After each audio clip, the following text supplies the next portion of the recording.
मन की आशामध्ये स्वागत आहे. तर आज बनवून दाखवणार आहे तुम्हाला शेवभाजी, साधी सोपी एकदम पद्धत.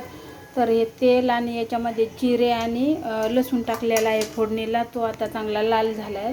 तर आता टोमॅटो टाकूया त्याच्यामध्ये बारीक चिरून. हा चांगला परतून घ्यायचा टोमॅटो त्याच्यामध्ये, छान असं परतून घ्यायचा.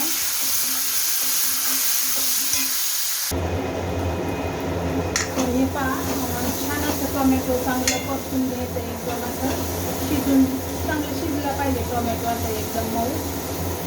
तर छान असा आता हा परतून झाला आहे टोमॅटो.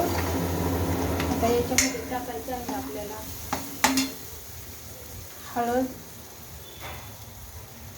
हळद आणि आपला लाल मसाला टाकायचा आहे. आपल्या चवीनुसार टाकायचा आहे लाल मसाला. ते छान असं आता भाजून घ्यायचं. तुम्हाला खूप तरी पाहिजे असेल तर तेल थोडं जास्त वापरायचं. आम्ही आता थोडं तेलकट कमी खायला लागलो म्हणून मी थोडंसं तेल टाकलेलं आहे. आता याच्यामध्ये टाकायचं आहे आपल्याला पाणी. तर हे आता पाणी टाकायचं आहे याच्यामध्ये.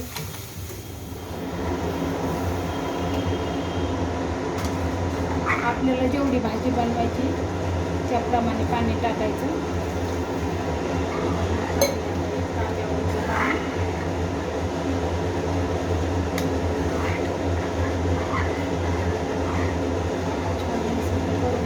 त्याच्यामध्ये मीठ टाकायचं, थोडं आपल्या चवीनुसार मीठ टाकायचं त्याच्यामध्ये.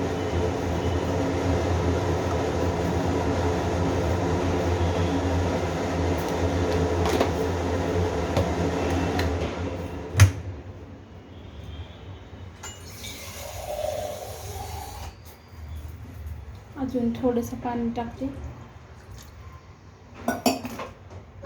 कारण भाताबरोबर सुद्धा ही भाजी एवढी छान लागते. भातामध्ये खायला सुद्धा छान लागते भाजी. आता तर नुसतं चपातीच बनवणार आहे, भाताबरोबर सुद्धा छान लागते. आता याला उकळी येऊ द्यायची चांगली. याच्यामध्ये आता शेंगदाणे भाजून चांगला बारीक कूट करून घेतलेला आहे शेंगदाण्याचा मिक्सरमध्ये. तो शेंगदाण्याचा कूट टाकायचा.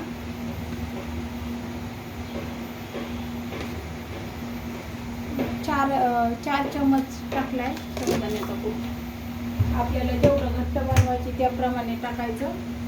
आणि उकळी आली का एकदम उकळी फुटून नाही द्यायची. याला उकळी यायला लागली का लगेच मीडियम गॅस करायचा.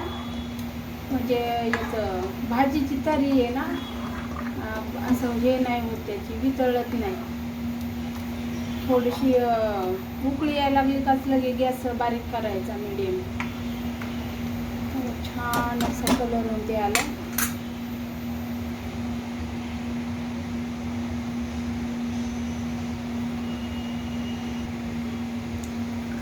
हे पहा, उकळी यायला लागली, लगेच गॅस कमी करायचा. बंद नाही, लगेच कमी करायचा. पूर्ण उकळी अशी फुटून नाही द्यायची एकदम.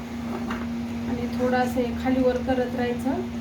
हा जो फेस येतो ना, हा थोडासा याच्यामध्ये असं खालीवर करून मिक्स करायचा. म्हणजे तरी वगैरे छान येते. असं भाजीला, कुठल्या पण भाजीला फेस येतो का, उकळी यायला लागली का असा पांढरा फेस येतो वरती, पिवळा. तर तो असा थोडासा खालीवर करायचा हळूहळू. आणि गॅस बारीक करून ठेवायचा तोपर्यंत. आणि गॅस जरा हे फेस वगैरे असं सगळं जाईपर्यंत थोडंसं असं खालीवर करायची कुठली पण भाजी.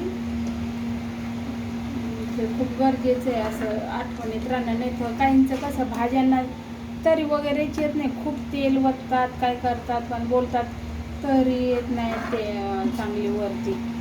तर मी ते एकदम थोडंसं तेल वापरले तरी सुद्धा याला तरी येणार.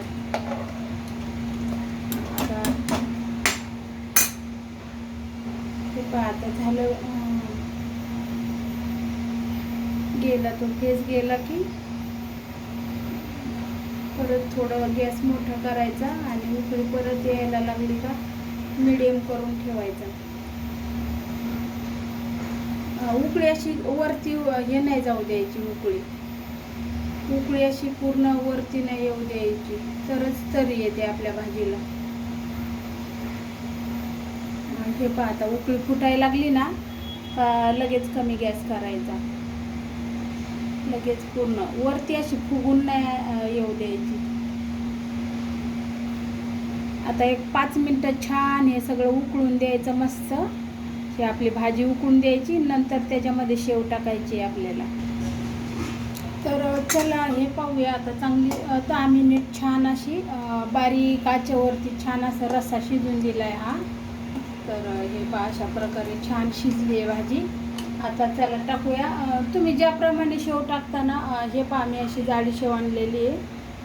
तर तुम्ही कुठल्या प्रकारे शेव टाकता ती शेव आता टाकून घ्यायची. चांगलं 10 मिनिट शिजल्यानंतर कोथिंबीर नंतर वरून टाकायची.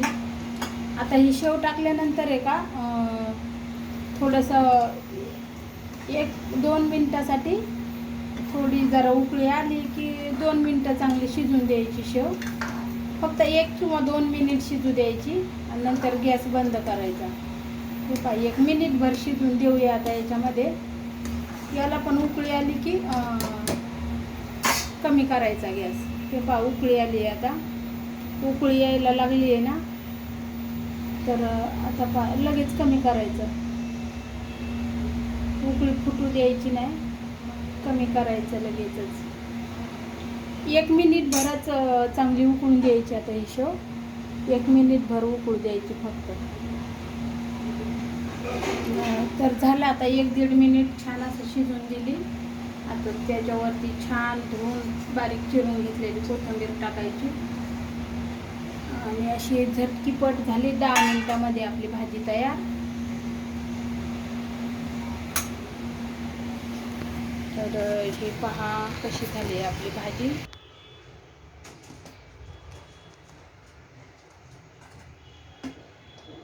हे पहा छान तरी वगैरे आली. तरी पण मी जास्त तेल नाही वापरले.